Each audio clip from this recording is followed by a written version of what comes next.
আসসালামু আলাইকুম। এটা আমাদের সেই চিরচেনা জলের সার। গত রাতের বৃষ্টিতে এক রাতেই পুরো বিল পরিপূর্ণ হয়েছে। দেখলে মনে হচ্ছে বিশাল কোনো সমুদ্র সৈকত অথবা বিশাল কোনো মহাসাগরের একটা অংশ। যাই হোক, এখানে গতকালকেও প্রচুর পরিমাণ ধানের গাছ বা ধান ক্ষেত দেখা যাইতেছিল। এই মুহূর্তে শুধু পানি ছাড়া আর কোনো কিছুই দেখা যাচ্ছে না। ওই দূরে ঝাঁকঝাঁক কচুরি আসতেছে পাশের খাল থেকে। আর তাছাড়া সবই এলাকায়, বিস্তীর্ণ এলাকায় পানি আর পানি।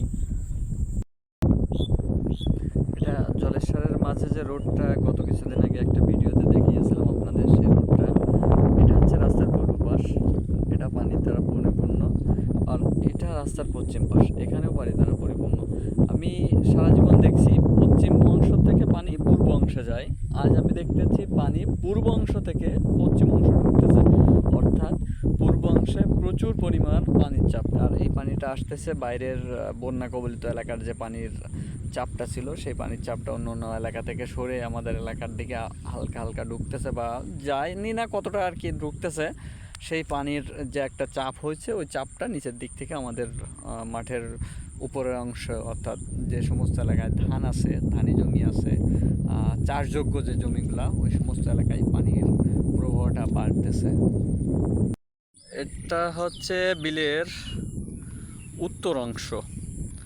আর পূর্ব অংশ থেকে যে কচুরিগুলো আসছে, মানে খালের স্রোতের যে কচুরির আমাদের বিলের ভিতরে ঢুকতেছে, সেই কচুরিগুলো এখানে এসে জড়ো হয়েছে। প্রচুর কচুরি আসছে, আর চারিদিকে শুধু পানি আর পানি পানি। এতটাই চাপ, আস্তে আস্তে এদিকে ওই যতটা দূরে দেখা যাচ্ছে ওটা হচ্ছে কয়েলখালী গ্রাম, আর এদিকে দেখা যাচ্ছে কৃষ্ণনগর গ্রাম।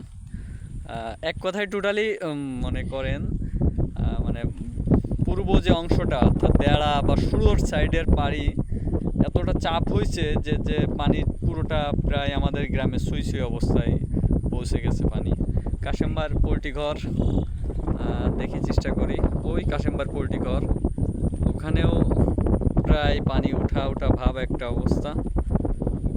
মোটামুটি একবারে পুরো বিল পানিতে একবারে ফুল পরিপূর্ণ হয়ে গেছে। তবে অনেকে আসতেছে মাঠে এই মুহূর্তে মাছ ধরার জন্য।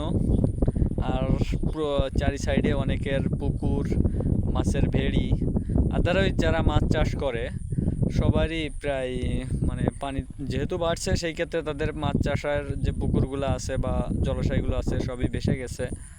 এই ক্ষেত্রে চারিপাশে মাছ আর মাছ, পানিও যেমন বাড়ছে মাছও তেমন মানুষ পাচ্ছে।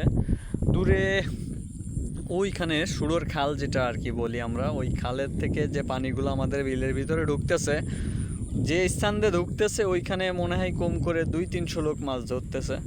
আমার ইচ্ছা হচ্ছে ওইখানে যাওয়ার জন্য, কিন্তু আসলে এত পানি, যা এই পানির এই স্রোত ঠেলে যাওয়ার খুবই কষ্টকর।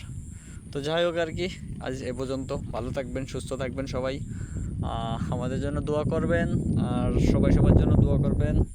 আল্লাহ যেন আমাদের এই প্রাকৃতিক দুর্যোগ থেকে সবাইকে রক্ষা করে। আল্লাহ হাফেজ।